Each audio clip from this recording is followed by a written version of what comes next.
بسم الله الرحمن الرحيم. الحمد لله رب العالمين، وأصلي وأسلم صلاة وتسليما يليقان بمقام أمير الأنبياء وإمام المرسلين صلى الله عليه وسلم. وأشهد أن لا إله إلا الله ولي الصالحين، وأشهد أن سيدنا ونبينا وعظيمنا وحبيبنا محمدا رسول الله صلى الله عليه وسلم، خاتم الأنبياء والمرسلين. صل اللهم وسلم وبارك على هذا النبي الأمين وعلى آله وصحابته الغر الميامين. وارحم اللهم مشايخنا ووالدينا وأمواتنا وأموات المسلمين أجمعين.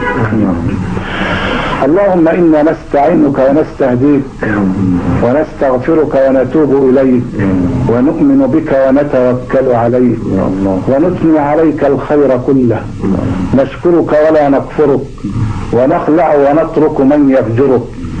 اللهم إياك نعبد ولك نصلي ونسجد وإليك نسعى ونحفد، نرجو رحمتك ونخشى عذابك، إن عذابك الجد بالكفار ملحق. وصلى الله على سيدنا محمد وعلى آله وصحبه وسلم. أما بعد، فإن أصدق الحديث كتاب الله تعالى، وخير الهدي هدي سيدنا محمد صلى الله عليه وسلم، وشر الأمور محدثاتها، وكل محدثة بدعة، وكل بدعة ضلالة، وكل ضلالة في النار. هنا مدرسة محمد صلى الله عليه وسلم، الجالس معنا فيها يجب أن يقدم التحية العاطرة المباركة للحبيب محمد، وتحيتنا إليك يا سيدي يا أبا القاسم يا رسول الله هي الصلاة والسلام عليك صلى الله عليه وسلم. رسول الله، لو أن إنسانا تخير ملة ما اختار إلا دينك الفقراء، المصلحون أصابع جمعت يدا هي أنت، بل أنت اليد البيضاء. يا من له الأخلاق ما تهوى العلا منها وما يتعشق الكبراء. زانتك في الخلق العظيم شمائل يغرى بهن ويولع الكرماء. فإذا سخوت بلغت بالجود المدى وفعلت ما لا تفعل الأنواء. وإذا عفوت فقادرا ومقدرا لا يستهين بعفوك الجهلاء. وإذا أخذت العهد أو أعطيته فجميع عهدك ذمة ووفاء. وإذا رحمت فأنت أم أو أب، هذان في الدنيا هما الرحماء. وإذا خطبت فللمنابر هزة تعر النبي وللقلوب بكاء. وإذا غضبت فإنما هي غضبة للحق لا ضغن ولا شحناء. لا ضغن ولا شحناء. يا من له عز الشفاعة وحده وهو المنزه ما له شفعاء. عرش القيامة أنت تحت لوائه، والحوض أنت حياله السقاء. صلى الله عليه وسلم، صلى الله عليه وسلم، صلى الله عليه وسلم، صلى الله عليه وسلم. والحوض أنت حياله السقاء. صلى عليك الله يا علم الهدى صلى الله عليه وسلم. ما هبت النسائم وما ناحت على الأيك الحمائم. أما بعد، فيا حماة الإسلام وحراس العقيدة، وهكذا نمشي الهويلة لنلج باب الدرس العاشر من دروس التربية الإسلامية. وهكذا تتحرك الأحداث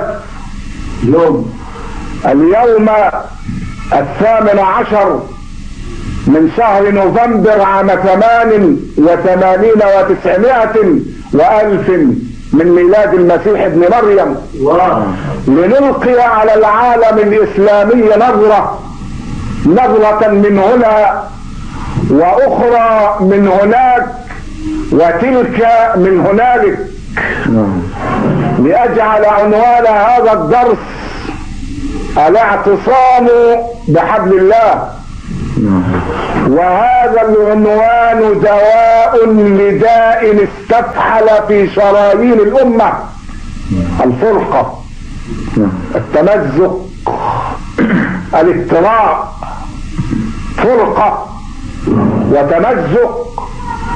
والناظر الفاحص الأمين يستطيع أن يقول إن المسلمين قد صاروا كالغنم الشريدة في الليلة الشاتية، أو كما قال المصلح الإسلامي العظيم جمال الدين الأفغاني: إن المسلمين ماتت عزائمهم ومات فيهم كل شيء إلا شهواتهم. لا حول ولا قوة إلا بالله. فرقة طاحنة تضرب أطنابها في كل مكان، فرق وأحزاب ومذاهب وملل ونحل، وكل فرقة بما لديهم فرحون، وكل حزب بما لديهم فرحون، وكل ملة بما لديهم يخوضون ويلعبون. والحق سبحانه وتعالى ينادي في كبرياء وعظمة وجلال وجمال وكمال فيقول: والمؤمنون والمؤمنات بعضهم أولياء بعض، يأمرون بالمعروف وينهون عن المنكر ويقيمون الصلاة ويؤتون الزكاة ويطيعون الله ورسوله، أولئك سيرحمهم الله، إن الله عزيز حكيم.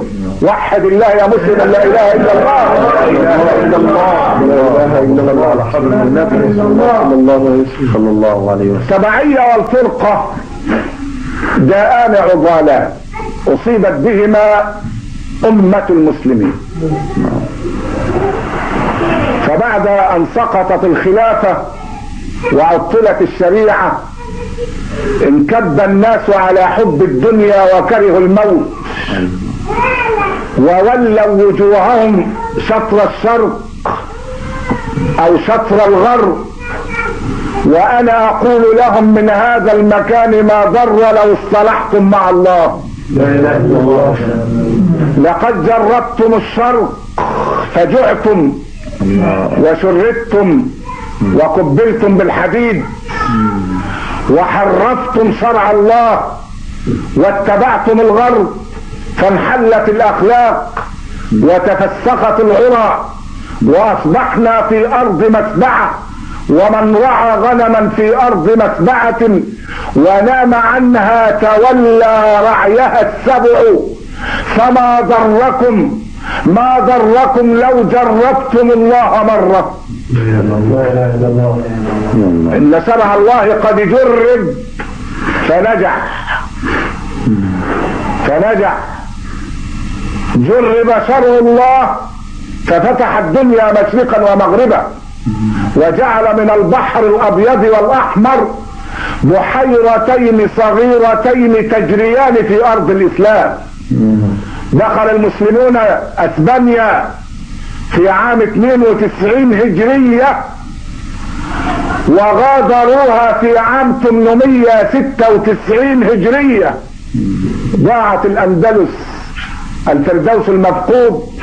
لماذا؟ لما تفرقنا، لما تمزقنا، لما سرنا وراء عباد الصليب، بل تعاوننا بهم واستعنا بهم، ونسينا أن نتوجه إلى رافع السماء بلا عمد، إلى رافع السماء بلا عمد.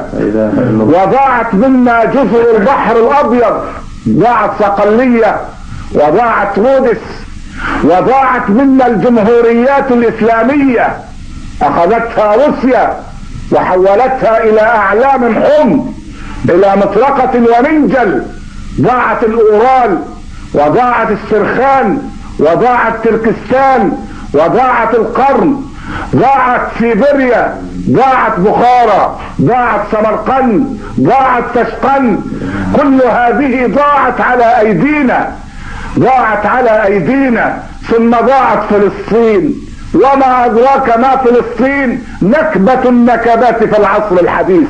ضاع المسجد الأقصى، ضاعت مدينة القدس، ضاعت مصر رسول الله، مصر رسول الله، ضاع ثاني المسجدين، ضاع مصر رسول الله. ولماذا ضاع؟ لماذا ضاع ونحن الذين فتحناه على يدي الفاروق عمر؟ سمعنا الصلاة على رسول الله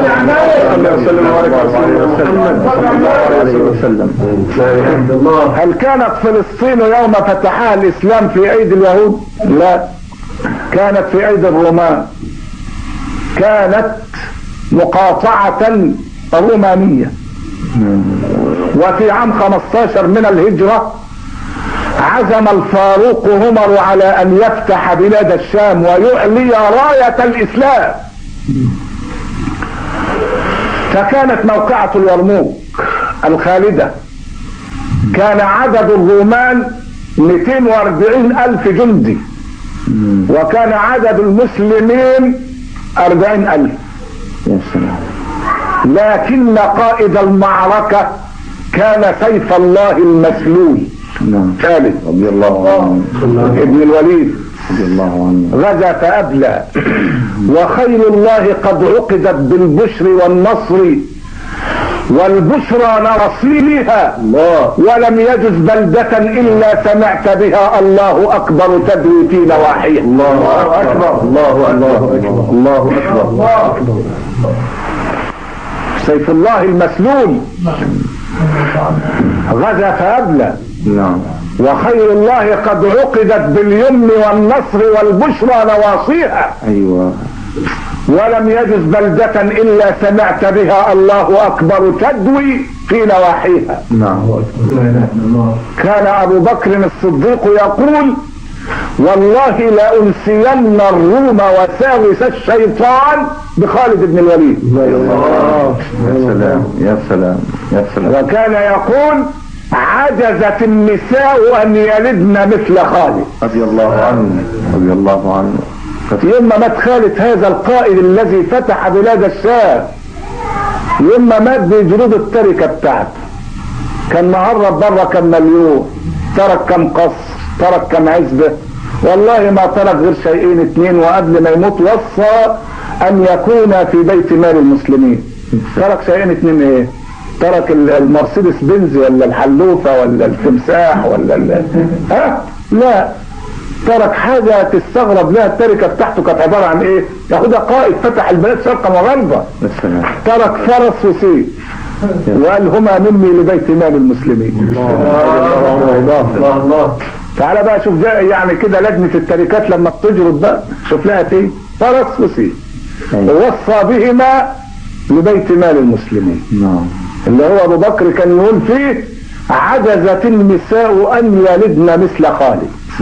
وعمر بن الخطاب تعقب على هذه الكلمة قال: يرحم الله ابا بكر، لقد كان اعرف مني باقدار الرجال. انا عايز ادي درس للاخوة المجاهدين في فلسطين وفي افغانستان. الدرس ده النهاردة اصبح ورقة على مائدة الدبلوماسية العالمية. فيه النهاردة لاعب من الاستعمار الشرقي والغربي انهم يمزقوا القيادة التي تقود المجاهدين، عشان كل واحد ينفرد بخواجة من الخواجات ويتفاوض معاه، فتذهب ريحنا ونفشل ويكون المصير حزينا وداميا. ايه، انا بقول لهم خدوا من خالد بن الوليد هذا الدرس. خالد لما بعت له سيدنا ابو بكر من الجبهة الفارسية، من الجبهة الفارسية وبيفتح بلاد فارس، وارسل انذارا شديد اللهجة الى كسرى عظيم الفرس، قال له في ذلك الانذار: يا كسرى اسلم تسلم، وإلا فقد جئتك بقوم يحرصون على الموت كما تحرصون انتم على الحياة. وحد يا حبيبي. ابو بكر كان شعار الدولة عنده: احرص على الموت توهب لك الحياة. وشعار عمر بن الخطاب: رحم الله امرأ اهدى الي عيوبي. تعالى بقى، يعني شوف بقى ايه شعار سيدنا عثمان في عهد سيدنا عثمان: لقد بعتها لله ورسوله. الله الله. شعار سيدنا علي بن ابي طالب: يا دنيا غري غيري، ألي تعرضت أم إلي تشوقت؟ هيهات هيهات لقد طلقتك ثلاثا لرجعت فيها. النهارده لو سمعنا خطيب بيقول يا دنيا غري غيري هنقول لا، يا دنيا غريني. عايزين الدنيا. وقع الانذار في يدي كسرى فارسل يطلب النجدة من امبراطور الصين. ماذا قال له امبراطور الصين؟ بعث الوصول السادس او السابع تنخر عباد الماء؟ لا، رد قال له: يا كسرى لا قبل لي بقوم لو ارادوا خلع الجبال لخلعوها. الله اكبر الله اكبر الله اكبر. لا اله الا الله. لو ارادوا خلع الجبال لخلعوها. الله اكبر. وبعدين مجاهدين في افغانستان والمجاهدين في فلسطين، شر ما اصيبت به الامة الاسلامية حب الرئاسة والفرقة والتمسك. خالد بن الوليد لما رجع بلاد الشام اللي كانت تحت حكم الرومان، اول عمل عمله جمع القادة زملائه. كان ابو عبيدة عامر بن الجراح، وكان شرحبيل بن حسنة، وكان يزيد بن ابي سفيان، وكان عمرو بن العاص. قال لهم: انا طالب منكم طلب واحد بس، احنا دلوقتي عايزين نكون على قلب رجل واحد، ادوني الليلة الاولانية واليوم الاولاني بس، تسمحوا لي ان انا اقود الجيش يوم واحد اللي هو اول يوم. انما اذا كان كل واحد بقى هيختلف فرقة، الرومان على قلب رجل واحد، ادوني اليوم الاولاني. فوافق الجميع على قيادة خالد في اليوم الاول. ايه رايك اليوم الاول هو كان اليوم الاخير؟ انتهت المعركة. الله لا اله الا الله. الله اكبر. انتهت المعركة. ليه؟ قيادة موحدة. انما اذا تمزقت القيادة ضاعت المعركة. هو يوم واحد خاض المعركة، يوم واحد قتل من الرومان 200,000. يا سلام. لانهم والحمد لله ربطوا نفسهم بالسلاسل عشان اللي يجري يشد التاني، فكان الواحد يجري يقع في ايه؟ في نهر اليرموك، ياخد الاربع برال وراه ينزلوا البحر كلهم يموتوا. وهكذا لم تغرب شمس هذا اليوم الا وقد كانت كلمة الله هي العليا وكلمة الذين كفروا السفلى. سبحان الله. هرقل امبراطور الروم بيعجب الناس دول شكلهم ايه. الكلام ده يجب نعرفه كويس قوي. الناس اللي بيحاربونا دول شكلهم ايه. اجتمع برؤساء هيئة اركان حرب: اني سائلكم سؤالا. وهرقل ده كان راجل بعيد النظر مش سهل. اني سائلكم سؤالا: من الذين يحاربونكم؟ أبشر أم ملائكة؟ واحد يا مسلم. لا اله الا الله. لا اله الا الله. لا اله الا الله. لا اله الا الله. شوف بقى الرد. شوف الرد عشان تشوف ما اصبحنا عليه. وشتان ثم شتان وهيهات هيهات بين ما كانوا عليه وبين ما صرنا اليه. هات الفيش والتشبيه، هات تحقيق الشخصية بتاعت الامة الاسلامية ايام فتحوا بلاد الروم. فواحد من القادة العظام قال له: سيدي تسمح لي ان اقول لك الحق؟ قال له: انا حق، ما تخافش، انا لا عندي امر اعتقال ولا امر سجن ولا هحولك محاكمة ولا شيء، قل زي ما انت عايز تقول. قال له: يا سيدي انهم بشر ولكنهم ليسوا كبقية البشر. والله. ازاي؟ قال له: سيدي انهم اذا جن عليهم الليل سمعت لهم دويا بالقرآن كدوي النحل. الله الله. فاذا ما طلع الفجر اصطفوا صفوفا وراء امام واحد وصلوا. الله. فاذا ما اشرقت الشمس رأيتهم ليوث النهار اسود. نحمل عليهم فيصبرون ويحملون علينا فيصدقون. أما نحن فنحمل عليهم فلا نصبر، ويحملون علينا فلا نصبر. لا يشربون الخمر ولا يأتون الفواحش ولا يقترفون الزنا، ما منهم من واحد.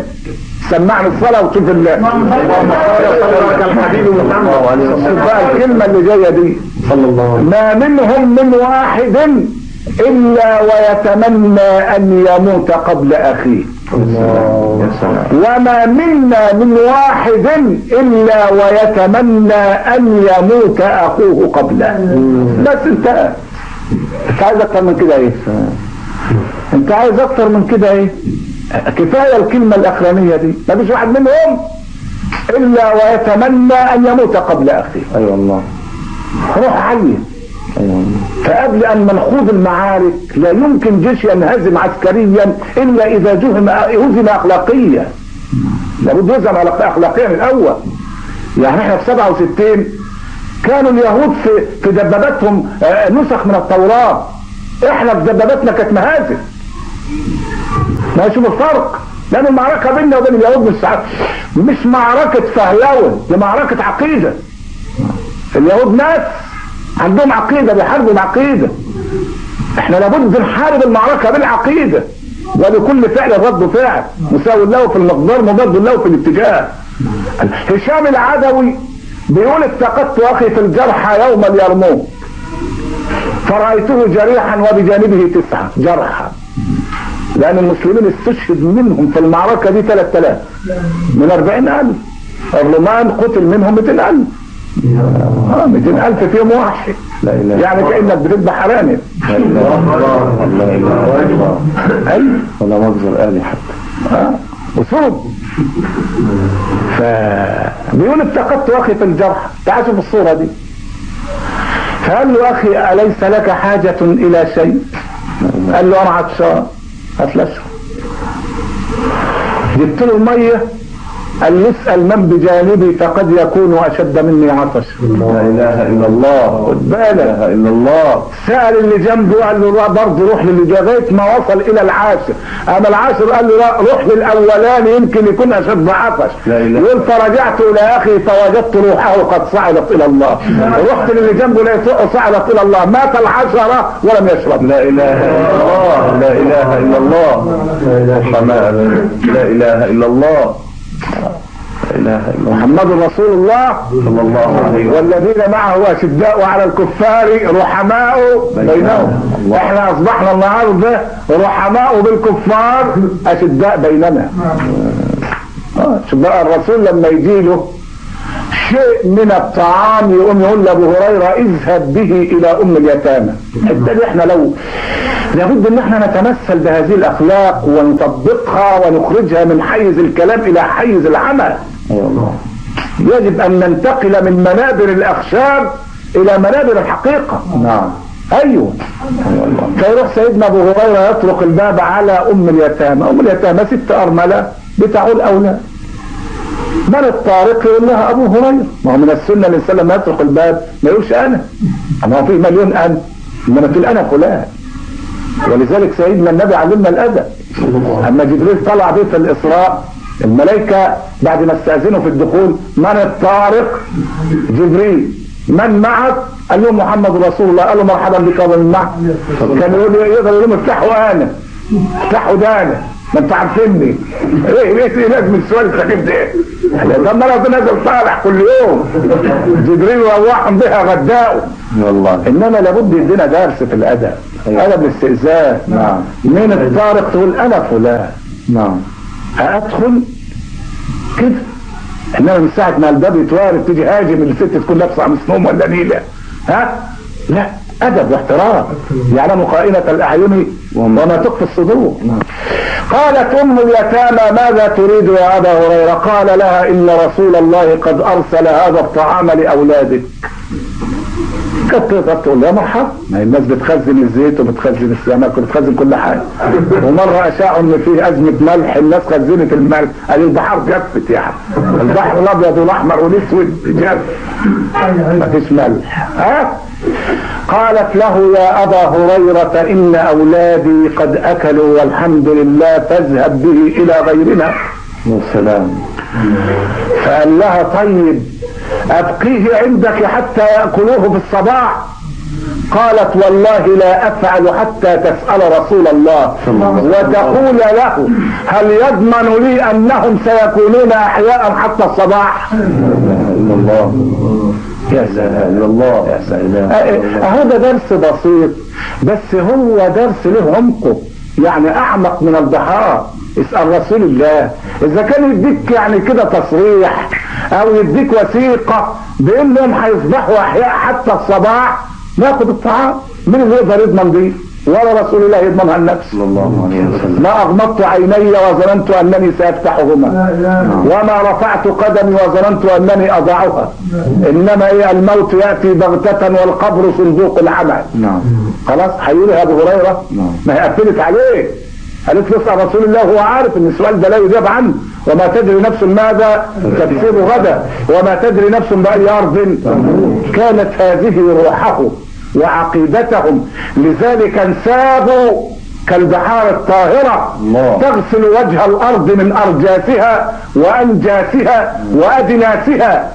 ايها المجاهدون في افغانستان، ايها المجاهدون في ارض فلسطين، اياكم والفرقة فإنما يأكل الذئب من الغنم القاسية، وأسأل الله أن يوحدنا صفا وهدفا، إنه نعم المولى ونعم النصير وبالإجابة جدير. وصلى الله على البشير النذير سيدنا محمد.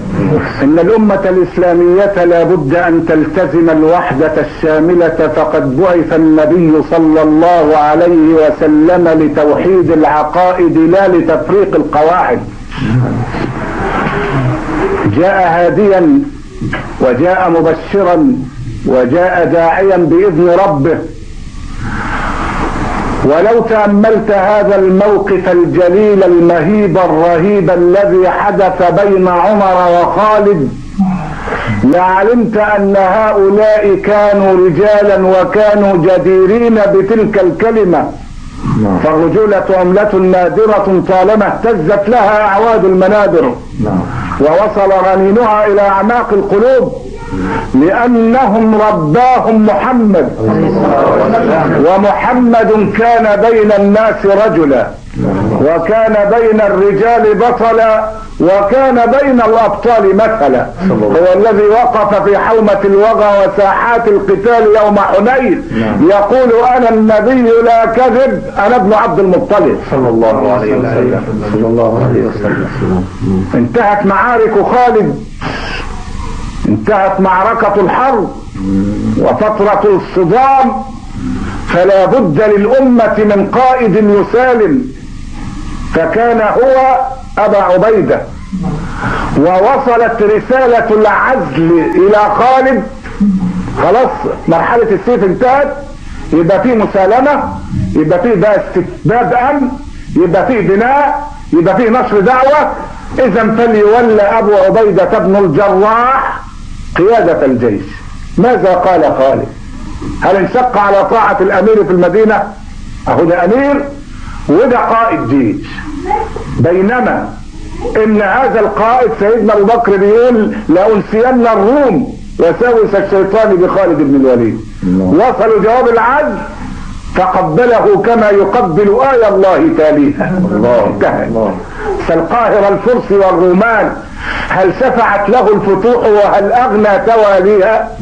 غزا فأبلى، وخير الله قد عقدت باليمن والنصر والبشرى نواصيها، ولم يجز بلدة إلا سمعت بها الله أكبر تدوي في نواحيها. الله أكبر. أتاه أمر أبي حفص فقبله كما يقبل آية الله تاليها. وانضم للجند يمشي تحت رايته وبالحياة إذا مالت يفديها، وما اعترته شكوك في خليفته ولا ارتضى امرة الجراح تمويها. لذاك أوصى بأولاد له عمرا لما دعاه إلى الفردوس داعيها. وقيل خالفت يا فاروق صاحبنا فيه وقد كان أعطى القوس باريها، فقال خفت افتتان المسلمين به وفتنة النفس أعيت من يداويها. الله هم دول كانوا رجال. مين العشرة المبشرين بالجنة؟ العشرة الذين بشرهم رسول الله صلى الله عليه وسلم بالجنة في مجلس واحد. ما هم كتير بس دول كانوا في مجلس واحد. الخلفاء الأربعة أبو بكر وعمر وعثمان وعلي، وبعدين سيدنا عبد الرحمن بن عوف وسعد بن أبي وقاص وطلحة بن عبيد الله والزبير بن العوام وسعيد بن زيد اللي هو زوج فاطمة بنت الخطاب أخت سيدنا عمر، وأبو عبيدة عامر بن الجراح. إنما طبعا الرسول بشر ناس كتير بالجنة غير دول، إن 70,000 من أمتي يدخلون الجنة بغير حساب. قالوا يا رسول الله هل استزدت ربك؟ فقال لقد استزدته. قالوا فماذا أعطاك؟ قال أعطاني مع كل واحد من 70,000 70,000. قالوا فهل استزدته؟ قال نعم لقد استزدته. قالوا فماذا أعطاك؟ قال أعطاني 3 حسيات بيده الكريمة. 3 دفع كده بيده الكريمة، الله أعلم بقى يشوف الدفعة الكريمة هتبقى قد إيه. يعني نسأل الله إن يجعلنا حتى من دفعات الآخرة دي. والله احنا بس عايزين نزحزح عن النار بس، يعني عايزين نزحزح عن النار. ده سيدنا عمر بما له من مكانة بيقول إن خرجنا منها كفافا لا لنا ولا علينا إنني لسعيد. الله بس نعدي على خير. ها امين يا رب. وهو يموت قال لعبد الله ابنه ضع رأسي على الأرض حتى إذا نظر الله إلي رحمني. رأسي على الأرض. فشوف الرجال يوصلوا عزل وهو فاتح بلاد الروم. ايوه ينضم للجند على طول، مفيش ابدا، لان كان الهدف كله ربنا، كان المسعى كله لله. النهارده يمكن لو عزلت غفير نظامي عن الحراسه يعمل عليك مصيبه، لانه ما بيفكرش ان فيه يوم اخر، ما بيفكرش ان الهدف هو الله. يوم خالد ينام على فراش الموت وينطق بهذه الكلمات وهو حزين حزنا يكاد يقطع الاكباد ويفري القلوب. بيقول ايه خالد وهو نايم على فراش الموت؟ هو قبل ما يموت وصى عمر على اولاده، فلو كان في نفسه حاجه من عمر ما كانش وصاه. ومش دول اللي يبقى في نفسهم حاجه، دول ما كانوش احزاب سياسيه او ناس بيطمعوا في دنيا، او هيخسر المرسيدس اللي هي فيها تليفون ب 12,000، او هيخسر الحراسه الدائمه. لا، ده بيقول وهو على فراش الموت وها انا ذا اموت على فراشي وقد خضت 100 معركة او زهاءها، وليس في جسمي قيد شبر الا وفيه ضربة بسيف او طعنة برمح او رمية بسهم، اموت على فراشي كالبعير وكنت اود ان اموت شهيدا في سبيل الله فلا نامت اعين الجبناء. الله ايوه رضي الله عنهم. الناس دول كانوا جديرين بهذه المكانة عند الله. رضي الله عنهم. ربنا لا يعرف المحسوبية ولا المساومة ولا انصاف الحلول. ربنا يضع الامور في نصابها. دول كانوا رجال والرجال قليل.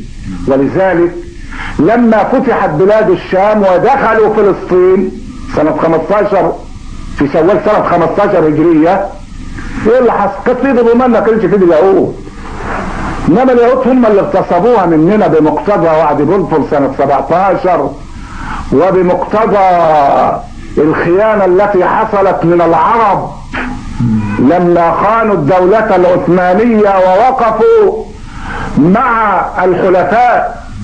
حدث ما حدث وما اصابكم من مصيبة فبما كسبت ايديكم.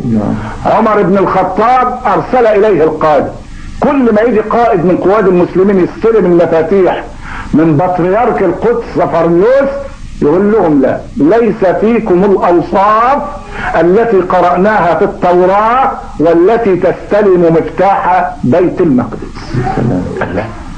طب شوفوا يزيد بن ابي سفيان، لا ما فيهوش الاوصاف. شرحبيل بن حسن ما فيهوش الاوصاف. عمرو بن العاص، ابو عبيدة عامر بن الجراح، خالد، ما فيش واحد يقول لا اله الا الله. خلاص بقى ما فاضلش الا عمر. بعت له من المدينه يجي يمكن الاوصاف تنطبق عليه. بعتوا سيدنا عمر، فسيدنا عمر ركب الركوبة بتاعته وبعدين خد غلامه في الطريق، فكان يقسم الطريق أثلاثا. شوف العدالة حتى في ايه، يركب هو مرحلة والغلام يركب مرحلة وعمر يمشي، ويسيبوا الفرس يمشي مرحلة لوحده مرتاح كده. يا سلام يا سلام.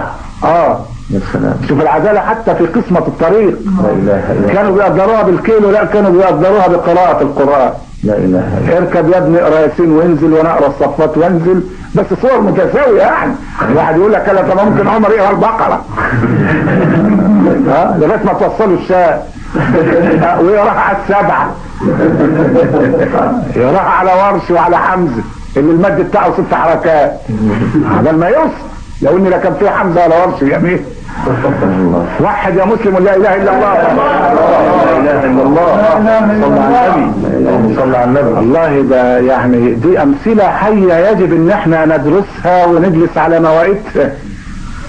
وكفاية بقى فرقة وكفاية نزاع وكفاية خلاف. وعمر في طريقه وهو على حدود الشام اعترضته مخاضة من الطين شوية واحد، فنزل عمر عن فرسه وحمل نعله تحت ابطيه وخاض في الطين برجليه. يا سلام. وسط القادة منتظرينه على الحدود ومتهيئين للقاء، بس لقاء الاسلام بالاسلام. ما فيش بنروح بالدم نفديك يا ابن الخطاب، لا، ما فيش ما شئت لا ما شاءت الاقدار فاحكم فانت الواحد القهار، لا، ما فيش لو كان يعبد من دون الانام فتى كنا لشخصك دون الناس عبادا. الله اكبر ان صلاح الدين قد اعيادا، قد عاد واصبحت هذه الايام اعيادا. اجمال ما لك من بين الانام فتى في الشرق والغرب ممن ينطق الضاده. ما فيش، كل ده بينفض، كل ده هو بينفض. ان المنافقين يخادعون الله وهو خادعهم. ان المنافقين يخادعون الله وهو خادعهم، انه خداع، واحذر هذا الخداع، واحفظ لسانك واحترس من لفظه، فالمرء يسلم باللسان ويعصب، واحذر معاشرة اللئيم فإنه يعدي كما يعدي السليم الأجرب، يلقاك يقسم أنه بك واثق وإذا توارى عنك فهو العقرب، يسقيك من طرف اللسان حلاوة ويروغ منك كما يروغ الثعلب. الله الله الله. وحد يا مسلم لا اله الا الله. لا اله الا الله. لا اله الا الله. ولذلك واحد حب يقول له عمر حتى كلمة كده يعني او يتمسح شوية، قال له اوصي بالخلافة لابنك عبد الله. او شغل برضه يعني ماشي. سيد ابن عمر قال له والله ما اردت بهذه وجه الله، يكفي ان يسأل امام الله عن امة محمد واحد من ال الخطاب. الله تعرف يعني انا ابني لو كان واحد غيري قال له طيب يعني يبقى خليني كده هو في وسط الناس ويقول عاش عبد الله بن عمر بعد وفاة ابوه والكل يبقى يجمع شعبي. لا دول الناس كانوا ملتزمين برحم الله امرأ عرف قدر نفسه. دي مسؤولية، دي مسؤولية امام الله. ده عمر بن الخطاب لما عرف انه طعن في صلاة الفجر حاول ان يستمسك عشان يتم الصلاة بالمصلين، فخانته قدماه، جسمه تقيل لان كان طوله مترين، فلم يستطع، فحملوه الى بيته مغشيا عليه. اول ما فاق من الاغماء كان اول سؤال ايه؟ قال لهم شوفوا دفتر الشيكات او شوفوا الشركات او عملتوا تسوية. قال لهم هل صلى المسلمون الفجر؟ لا اله الا الله. لا اله الا الله. لا اله الا الله. وحد يا حبيبي. لا اله الا الله. رضي الله عنه. اول سؤال هل صلى المسلمون الفجر؟ نعم. ان منزلة الصلاة من الدين كمنزلة الرأس من الجسد. ده كلامه. ولا دين لمن لا عهد له ولا ايمان لمن لا امانة له. كلمات طيبة. ايوه صلوا يا امير المؤمنين. ام قال لهم من الذي قتلني؟ خد بالك دي في الساعات اللي وجهه متجه الى الدار الاخرة، وضع قدمه على عتبة الاخرة بقى يستقبل وجه الله. ايوه. فبيسأل هذا السؤال، يقول لهم من الذي قتلني؟ قالوا له عبد مجوسي يسمى ابا لؤلؤة. تعرف قال ايه؟ الحمد لله الذي جعل مصرعي على يدي رجل كافر لم يسجد لله سجدة واحدة يحتج بها علي امام الله. لا اله الا الله، لا اله الا الله، لا اله الا الله، لا اله الا الله. شوف خايف كمان يكون القاتل له مظلمة. اي والله. قتل لان له مظلمة عنده. اي والله. هو كان يخاف من حتة مظلمة دي خالص، كان يخاف منها. ده مرة تأخر عن خطبة الجمعة شوية وبعدين فجأة دخلوه، لا ده داخل المسجد على طول بيخطب. قال لهم لعلكم تسألون لماذا تأخرت اليوم؟ والله ما أخرني إلا أنني كنت لا أملك إلا ثوبا واحدا فغسلته وانتظرت حتى جف فلبسته. الله. اللي هو جمعت له كنوز كسرى وقيصر. شوف كانت الأحمال ذهب، الغنائم كانت ذهب. يعني جابوا له مره سجاده تغطي شوارع المدينه المنوره كلها من قصر كسرى. اظن قال ودوها على بيتي، يلا ابلع مياتي، ابلع مياتي، ده ياكل مال النبي ويغمس ده ابو هريره. لا، قسمها على المسلمين. تساهل، قسمها على المسلمين. وسجاد بقى مش تعبان، لا سجاد عجل اللي تمشي عليه تغوص قدماك ما كنت تستملك توازنك. فكان لابد يفتحوا الدنيا. وبعدين ابو عبيده بيقول له يا امير المؤمنين اتخوض في الطين بقدميك؟ لو راح السلم المفاتيح اهو بقى، ازاي بس تخوض بالطين بقدميك؟ احنا كده اهو، انت امير المؤمنين. تعرف قال له ايه؟ يا ابا عبيده لو غيرك قالها لاوجعته ضربا. نعم اخوض في الطين بقدمي، لقد كنا اذلاء فأعزنا الله بالإسلام، فإذا ابتغينا العزة في غيره أذلنا الله. وحد يا مسلم لا إله إلا الله. شوف العظمة، شوف العظمة البشرية، شوف قوة النفس ورفعتها. أيوة تقود في الطب قدم. هذا إيه يعني؟ دي تقل من قيمتي ليه؟ ده أنا معتز بالإسلام. إذا ابتغيت العزة في غيره أسلم الله. النهاردة الناس بتنظر لكلمة الإسلام على إنها عورة، ما يصح يجيب سيرة الإسلام. وبيبقوا ناس يعني يمكن كانوا بيصلوا ويعملوا، ساعة ما يقعدوا مع الناس يخافوا إن حد يعرف إن دول مسلمين أو كانوا في الجماعات أو كانوا في هيئة إسلامية قبل كده. فدي بقى قاعد عامل نفسه خواجة، طبعا الوش متاخد بالفتلة والشنب دوجلاس يعني كده والشعر متسرح، وبعدين عشان يغطي كلمة انه مسلم يقول لك ايه رايك الاهلي عمل ايه النهارده؟ الزمالك عمل ايه النهارده؟ مش عارف اشتروا اللاعب ده بكام مليون، اهدوا له مرسيدس شكلها ايه؟ عشان يضيع الحديث. فلو واحد قفش وقال له مش انت كنت معانا في المعتقل قول له ما تجيبش سيده، السلام عليكم، او مش السلام عليكم بقى، ده هو غير كل حاجه. باي باي يا باي من باي باي يا اخي بتاعتك، يا باي من باي باي بتاعتك وكل حاجه. شوف عمر بيقول ايه؟ ايوه اخد في الطين لان انا مسلم. هو انا بعتز بالاسلام. فاذا ابتغينا العزه في غيره اذلنا الله. اذلنا الله. النهارده حافظ الاسد يكتب لك لا تسلني من انا ما مذهبي، انا عربي اشتراكي عربي. طب ايه يعني؟ العرب بلا اسلام صفر. العرب زائد اسلام يساوي كل شيء. انما لا تسلني من انا ما مذهبي. مذهبك ايه؟ انا بعثي اشتراكي عربي، كله كفر والعياذ بالله. بعث ايه؟ ده واحد من مدرسي مدارس البعث اللي بياخدهم مش العفلق الوثني اليوناني الذي لا يؤمن بالله ولا برسوله، دخل مدرس بعث لقى طالب كاتب على السبوره ان تنصروا الله ينصركم ويثبت اقدامكم، يقوم يقلع الجزمه ويمسح الايه بالجزمه. لا حول ولا لا اله الا الله. لو بيقول لك لا تسلني من انا ما مذهبي، انا بعث اشتراكي عربي. هو ده دينه الذي سيبعث عليه يوم القيامه مع فرعون وهامان وقارون وأبي بن خلف، ينحجز لهم بلكون في جهنم حجز لهم لوج هناك. وحد الله لا اله الا الله. لقد كنا اذلاء فاعزنا الله بالاسلام. والله يعني عمر كان له نشيد وهو حاطط دماغه على المخده دايما يردده قبل النوم: ماذا تقول لربك غدا يا عمر؟ لقد كنت ضالا فهداك الله، وكنت وضيعا فرفعك الله، وكنت ذليلا فأعزك الله. شوف النشيد اللي كان عمر بيهتفه كل ليلة قبل ما ينام. يجب نسأل نفسنا: ماذا تقول لربك غدا؟ ده اللي بيسافر انجلترا بيشوف السليمي يطلع بيه يصرف منه، اللي بيروح امريكا بيشوف دولار، اللي بيروح المانيا بيشوف مارك، اللي بيروح السعوديه بيشوف ريالات، اللي بيروح العراق بيشوف دينارات، اللي بيروح اليابان بيشوف ين، وده راح يقعد شهر ولا سنه ولا سنتين. انت ايه فين العمله اللي انت غيرتها ليوم كان مقداره 50,000 سنه؟ فين بقى؟ فين العمله دي؟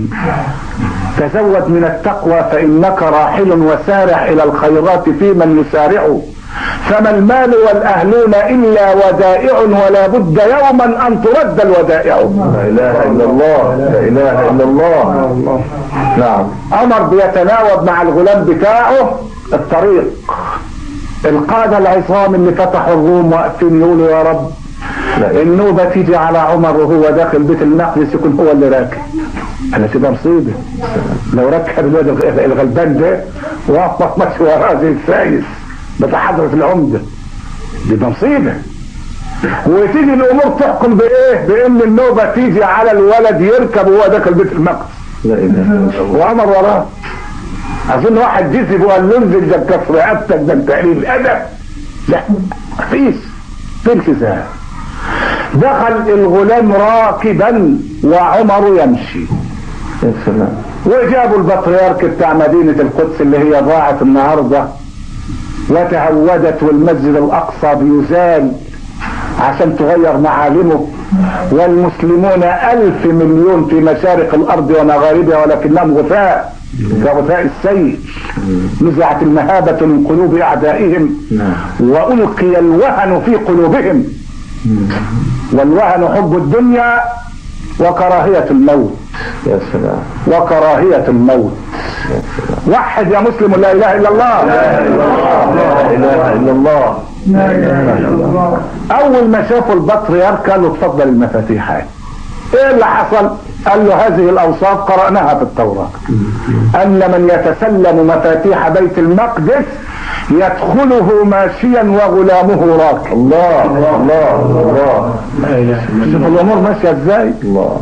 وبعدين قال: وان من يتسلم المفاتيح في ثوبه 17 رقعه. استنى ما اعد بقى. يا سلام. عد الرقعه اللي في ثوب عمر الله 17. طب ما انت عمر راجل غني طول عمرك قبل الخلافه، وانت راجل مبسوط لانك قرشي وحسيب ونسيب وكل شيء. ايه اللي لبسك هذا الثوب؟ ايه اللي لبسك حتى لا يكسر قلوب الفقراء؟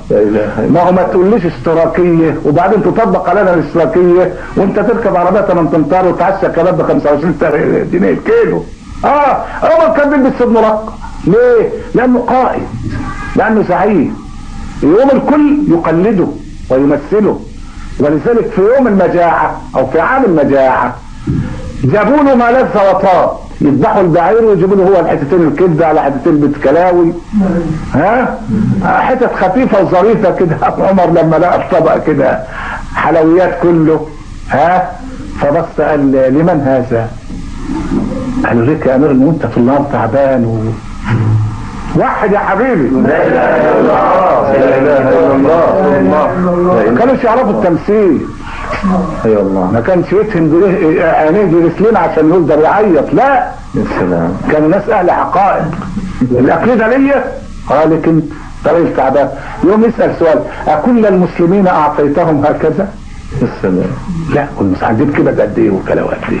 ذلك انت قال: ارفعوه الى الرعيه فلا خير فينا ان اكلنا اطايبها وتركنا لهم عظامها. سلام. لا اله الا الله. وتركنا لهم ايه؟ عظامها. طب امال هتاكل ايه يا امير المؤمنين؟ اكل الزيت والملح والله لا أذوق اللحم حتى يشبع أطفال المسلمين. يا سلام يا سلام، لا إله إلا الله. وكان يسمع لبطنه أصوات رضي الله عنه من كثرة ما أكل من الزيت، فكان يقول لبطنه قرقر أو لا تقرقر، أو صوت أو لا تصوت، لن تذوق اللحم حتى يشبع أطفال المسلمين. يبقى ده جدير انه يستلم مفاتيح بيت المقدس ولا لا؟ امال مين الجدير اذا لم يكن عمر بن الخطاب؟ وتسلموا المفاتيح ووضعوا ايديهم على المسجد الاقصى، فخلف من بعدهم خلف اضاعوا الصلاة واتبعوا الشهوات، فضاعت الارض ونقصت من اطوافها، واكلت اسرائيل وجبات دسمة. في 48 كانت وجبة دسمة، وفي 67 انفتحت شهيتها اكثر، فاستولت على الضفة والقطاع وبيت المقدس وعلى سيناء ومرتفعات الجولان، وما زال المسجد يشكو لربه ظلم العباد. انني اسأل الله واتوجه اليه ان يوحد الامة وان يزيل الغمة وان يعيد ارض المسلمين اليهم وان يلهمهم الحكم بكتاب الله وسنة رسول الله، انه نعم المولى ونعم النصير وبالاجابة جدير. وصلى الله على البشير النذير سيدنا محمد، طب القلوب ودوائها وعافية الابدان وشفائها ونور الابصار وضيائها. ايها الاخوة الاعزاء، وبهذا نكون قد اتينا على الدرس العاشر والاخير من سلسلة التربية الاسلامية. اسأل الله ان ينفعنا بما سمعنا، وان يجعل كلامي خارجا من قلبي ليصل الى قلوبكم، فما خرج من القلب وصل الى القلب، وما خرج من اللسان لا يتجاوز الاذان. تحية من عند الله مباركة طيبة. كما احيي اخواني الذين استمعوا معي، فكان حسن ادبهم دليلا على اخلاقهم. واستودعكم الله الذي لا تضيع ودائعه، والسلام عليكم ورحمة الله وبركاته.